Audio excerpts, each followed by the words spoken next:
Munjon aka, nega xodimlar yangi tizimga qarshilik qiladi? Buni sababi oddiy. Misol uchun, siz komfort zonadan chiqishni xohlaysizmi? Uncha odam komfort zonadan chiqishni xohlamaydi. Tizimlashtirish ham xuddi shunaqa. Xodimlarni komfort zonasidan olib chiqish. Misol uchun, kimdir umuman hisobotsiz ishlayapti.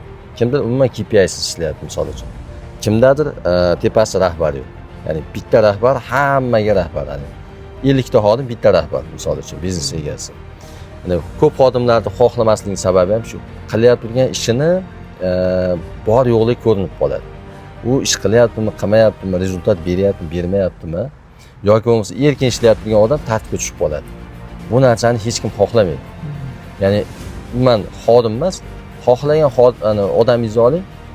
Odamingiz ham komfort zonadan chiqish uchun, misol uchun, ertalab 9 da uyg'onyapti, 6 da turish uchun u odam uncha-munchaga 6 da uyg'onmaydi.